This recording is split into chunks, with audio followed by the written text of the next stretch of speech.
Imagine walking into a courtroom ready to speak the truth, only to be met with disrespect because of the color of your skin. This isn't just any man, it's a decorated U.S. Army general. Watch what happens when a racist cop tries to put him down, but one phone call changes everything. Stay tuned. The courtroom fell silent the moment he walked in, tall, confident, wearing a simple black suit. No medals, no ribbons, just presence. His steps were measured, purposeful, but quiet. Almost too quiet for a man who had commanded entire military units across the globe. His skin was deep brown, his posture straight as a blade, and his eyes told the story of someone who had seen far too much to be shaken by something as petty as prejudice. But to Officer Blake, none of that mattered. Blake's jaw clenched the moment their eyes met. It wasn't fear. It wasn't respect. It was that all-too-familiar discomfort some men feel when they see a black man walking with authority. To Blake, he wasn't a respected citizen. He wasn't even a man. He was a problem. Because in Blake's narrow world, the color of this stranger's skin screamed trouble, louder than any facts ever could.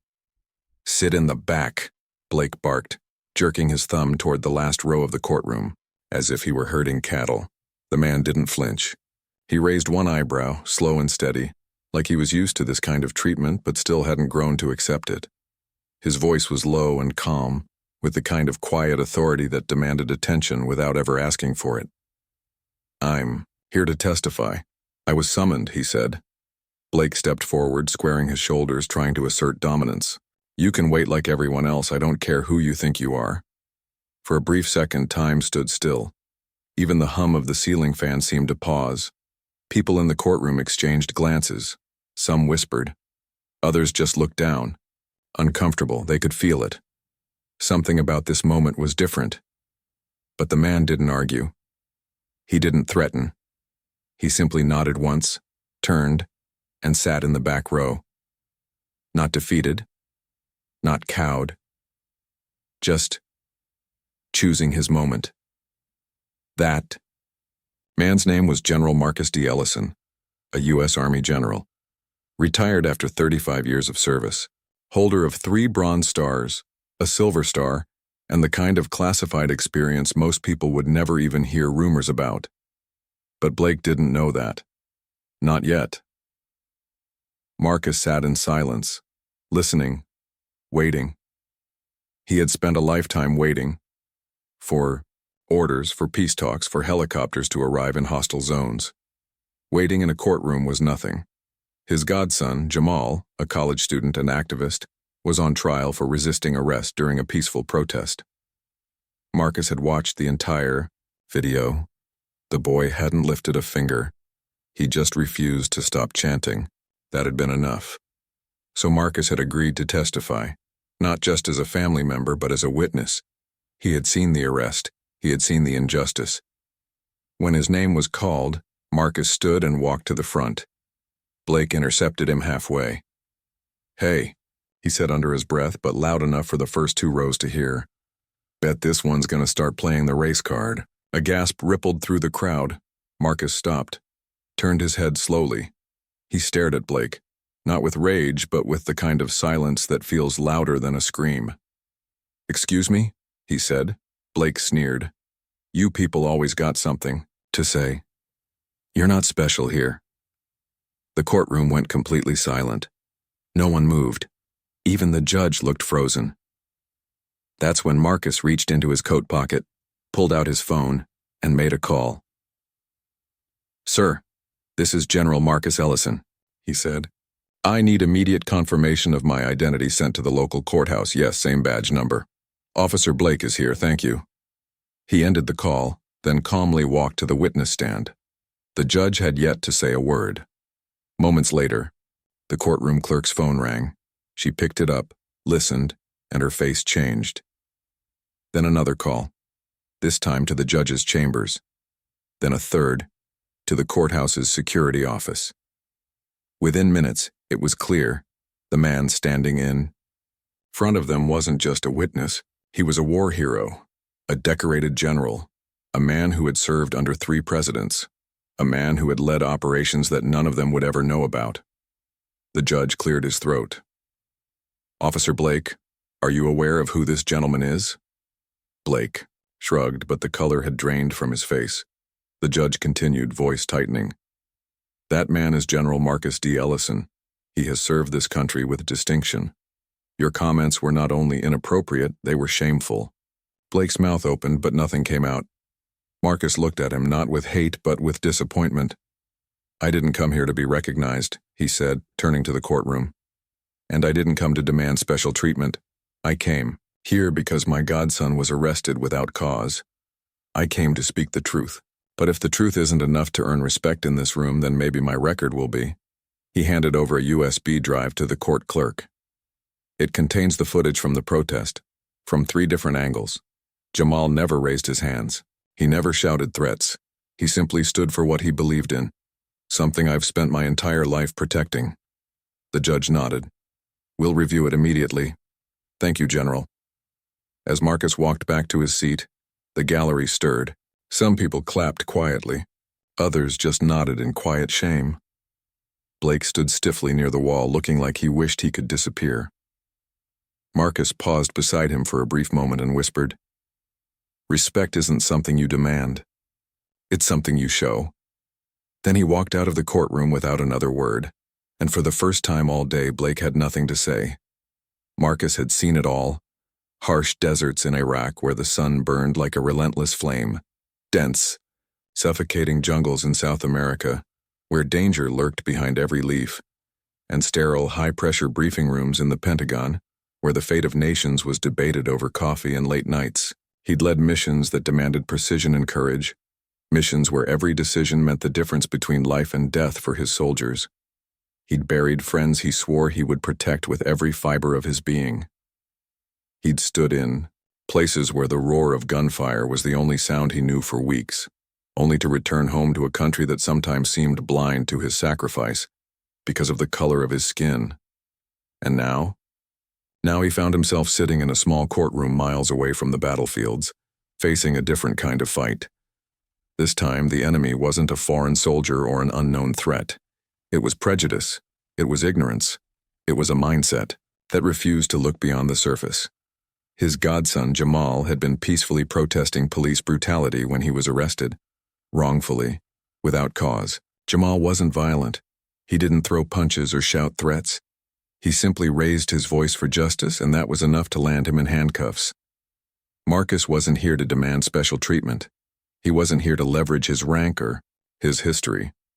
He came to stand for what was right, to speak for a young man whose voice was being silenced. He was here because justice demanded fairness, no matter the color of the person standing in the dock or the people in uniform who made the arrests. But fairness doesn't always walk into court wearing the skin of a black man. Across the courtroom, Officer Blake watched him like a hawk. His eyes narrowed, jaw tight, arms crossed like a barrier. There was a fire in Blake's gaze, but it wasn't respect. It was suspicion, disdain, and something that felt dangerously close to fear. Marcus thought about the irony of it all. He remembered the times he stood shoulder to shoulder with other generals, men who, despite their fumbling attempts to pronounce his name correctly, trusted him implicitly with their lives. They relied on his judgment. They respected his experience. They fought together as brothers in arms. Yet here in this quiet courtroom, miles away from any battlefield, a small town cop with no idea who he was puffed out his chest and tried to make Marcus feel small. Tried to remind him silently but clearly that he was just another black man to be put in his place. It was a familiar battle, but one Marcus refused to lose. He sat straight, his hands folded calmly on his lap, refusing to let anger take over. The courtroom's eyes were on him, some filled with curiosity, others with doubt. But Marcus knew this wasn't about proving his worth to strangers. It was about setting an example for Jamal, for every young person who had ever been told their voice didn't matter. He remembered the faces of the young soldiers he had trained, many of them black, many of them facing their own battles with discrimination. He thought about the sacrifices made not just on foreign soil but within the borders of their own country, a country still wrestling with the demons of its past. Officer Blake continued to glare, his attitude clear. He saw Marcus not as a man, not as a hero, but as a challenge to his authority. Blake wanted to intimidate him, to make him back down. But Marcus had learned something in the military that civilian life sometimes forgot. Power didn't come from a badge or a uniform alone. It came from courage, from truth, and from standing firm in the face of injustice.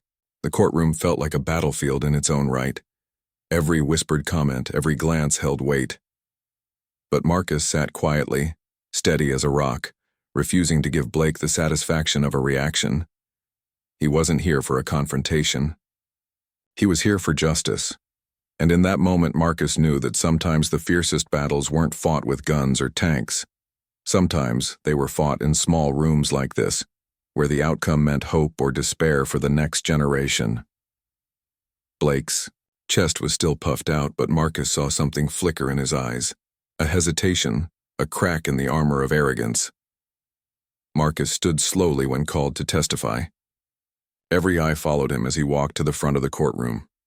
Blake stepped forward, trying to assert control, but Marcus was unshaken.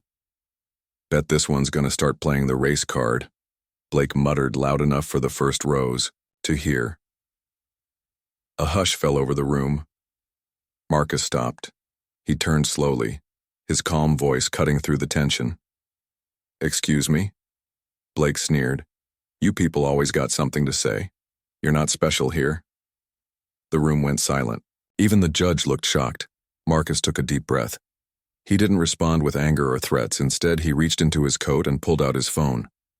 With one swift call, he made the courtroom reality impossible to ignore. "I'm General Marcus Ellison," he said. "I need verification of my identity sent to this courtroom immediately." Within moments, the courtroom clerk's phone rang, then the judge's chamber, the courthouse security office. Blake looked on, the color draining from his face. When the judge announced Marcus's true identity, a decorated 4-star general with decades of service, the courtroom's atmosphere shifted. Respect replaced suspicion. The same man who was being dismissed a moment ago was now honored for his lifetime of sacrifice. Marcus didn't gloat. He simply reminded everyone that respect was earned through actions, not assumed because of a uniform or a badge. He had fought wars abroad and battles at home. Today was just another fight, and Marcus Ellison wasn't backing down. In the end, justice wasn't just about the courtroom or the laws on paper. It was about recognition, dignity, and the courage to stand tall, even when the world tried to make you small. When Marcus was finally called to the stand, the tension in the courtroom was palpable. Every pair of eyes tracked his steady walk, the quiet confidence in his stride impossible to ignore. He moved with the composure of a man who had faced storms far fiercer than this. But even that calm didn't stop Officer Blake from rising abruptly from his seat. Blake's face twisted with contempt as he stepped toward Marcus, leaning in just enough to ensure his words would carry across the room. "Bet this one's gonna start playing the race card," Blake muttered loud enough for everyone to hear. The words dropped like a bomb. A gasp rippled through the courtroom, followed by an awkward hush that seemed to hold its breath. Whispers tried to take over, but the gravity of Blake's comments silenced them instantly. Even the judge's pen, busy scratching notes, came to a halt mid-sentence, as if shocked by the blatant disrespect. Marcus turned slowly, deliberately, the calm in his demeanor belying the storm he must have felt inside. His voice was low, but carried unmistakable weight and authority as he said, "Excuse me?" Blake met his gaze without hesitation, his sneer widening. "You people always got something to say. You're not special here." The courtroom froze. The air thickened. It was the kind of statement that could ignite fires, of anger, of hurt, of long-suppressed frustration. But Marcus didn't respond with fury or threat. He didn't let the venom bait him into a fight. Instead, he remained the embodiment of control, dignity, and patience. People in the room subtly reached for their phones, the now common instinct to record every moment alive in their hands. The murmurs grew louder. Eyes flicked between Marcus and Blake, waiting for the next move. The judge slammed his gavel hard on the bench, not once, but twice, to regain order. Order! His voice echoed through the chamber, restoring some measure of control. Marcus glanced at the judge, acknowledging the command, then turned his attention back to Blake and the courtroom. Without raising his voice, without a hint of aggression, he reached slowly into his pocket and pulled out his phone. He tapped the screen, opened a contact, and dialed. The courtroom watched in silence. On the other end of the line, someone answered. Marcus spoke clearly, his tone respectful yet firm. "This is General Marcus Ellison. I'm currently testifying at the courthouse. I require immediate verification of my identity to be sent to the courtroom. Confirm my rank, my service, and the details of my record." He ended the call and placed the phone gently on the witness stand. His eyes swept the room once more, steady and unyielding. Moments later, the courtroom clerk's phone buzzed. She picked it up, listened, and her eyes widened. She looked toward the judge, who nodded solemnly before requesting the verification be broadcasted to all present. The evidence was irrefutable. Marcus Ellison was no ordinary witness. He was a 4-star general, a man who had served his country honorably for over 3 decades. His service included multiple combat tours, strategic command positions, and honors that few civilians would ever encounter. Blake's face paled. The bravado drained from him, replaced by a mix of embarrassment and disbelief. The judge addressed the court firmly. "Officer Blake, your remarks were not only inappropriate, but wholly disrespectful to a distinguished member of our armed forces. This courtroom will not tolerate such behavior." Blake stammered but said nothing further. Marcus turned back to the stand, calm and resolute. "I am here to testify not as a general, but as a citizen seeking justice for my godson, who was wrongfully arrested during a peaceful protest. I am here because the truth matters." The atmosphere in the courtroom shifted. The whispered conversations resumed, but now they carried a tone of respect and reflection rather than judgment and suspicion. Marcus's testimony was clear, precise, and powerful. He presented detailed observations of the arrest, highlighted inconsistencies in the officers' reports, and spoke with the authority of someone who had dedicated his life to service and honor. Throughout, he maintained his composure, never allowing the earlier confrontation to derail him. When he finished, the judge thanked him, praising his courage and integrity. As Marcus walked back to his seat, people in the courtroom quietly applauded. Some wiped tears. Others simply nodded, their minds changed by the strength of his presence and the truth he had spoken. Blake sat silently, his earlier arrogance replaced by a humbled silence. The courtroom's lesson that day was clear. Respect isn't given because of skin color or position alone. It is earned through character, courage, and the unwavering pursuit of justice. Marcus Ellison had reminded them all of that, without raising his voice, without anger, just by being himself and standing firm. And sometimes, that is the most powerful statement of all. "Sir," Marcus said into the phone, his voice calm but resolute. "This is General Marcus Ellison. I need verification of my identity sent immediately to this courtroom." "Yes, same badge number. Yes, he's here." The room was already tense, but those words set off a ripple that quickly turned into a wave. Within 60 seconds, the courtroom clerk's phone rang. She glanced at it with surprise, then picked it up and listened intently. A few moments later, she looked toward the judge, her eyes wide with astonishment. Almost immediately after, another call came through to the judge's chambers. The judge answered, his face growing more serious with every word he heard. Then a third call rang out, from the governor's office. The judge set the phone down slowly, the weight of what he'd just learned settling heavily over the room. His calm, impartial demeanor gave way to something sharper, something colder. He looked directly at Officer Blake, who was now visibly unsettled. "Officer," the judge said, his voice low but cutting, "do you know who you've been speaking to?" Blake scoffed, trying to mask his unease. "I don't care if he's—" "That man is a decorated 4-star general of the United States Army," the judge interrupted, his tone firm and unwavering. "He has served this country longer than you've been alive." The courtroom fell into a heavy silence once again. People who moments before had doubted Marcus's presence now looked at him with new eyes, some with shame, realizing the unfair judgment cast so casually, others with genuine admiration for the man who had stood quietly and demanded respect through his actions and honor.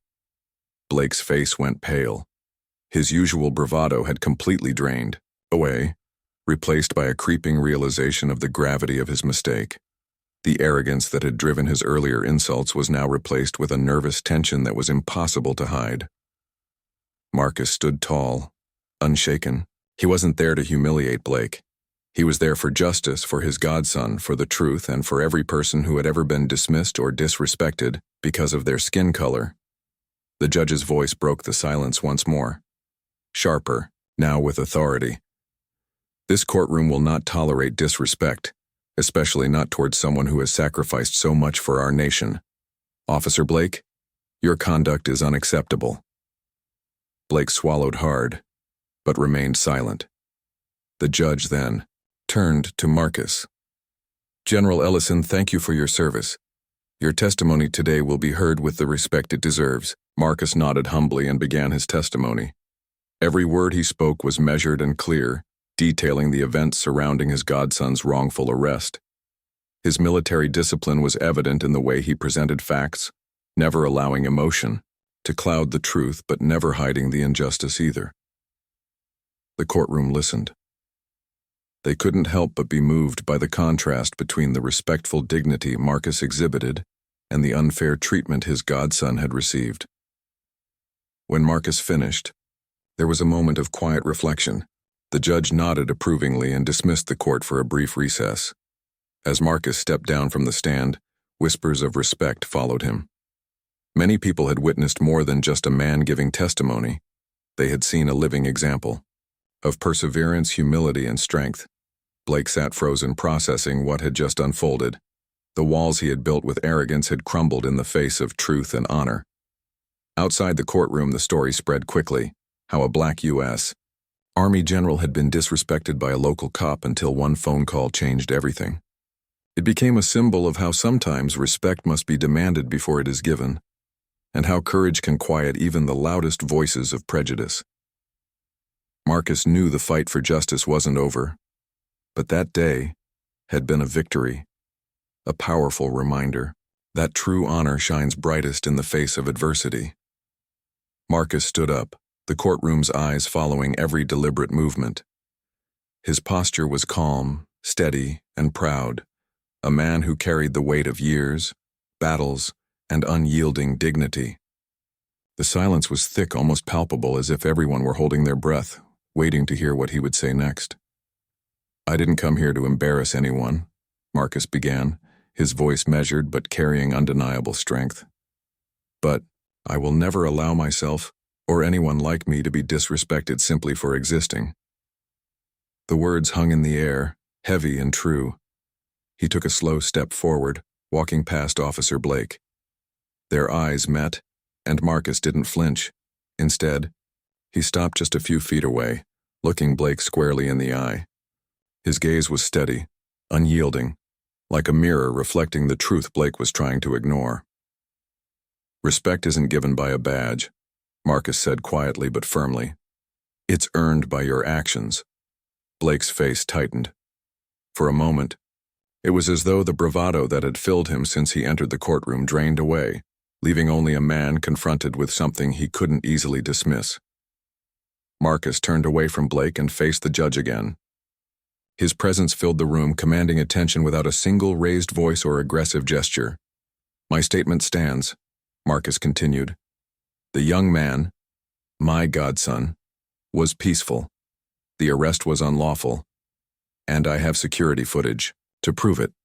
He reached into his briefcase and pulled out a USB drive, holding it up so the judge and courtroom could see it clearly. The evidence was tangible, clear, irrefutable. The judge nodded slowly, his expression serious and respectful. We'll be reviewing that, he said. Thank you, General. As Marcus stepped down from the stand and made his way toward the key exit, a ripple of quiet applause began. One by one, some people rose to their feet.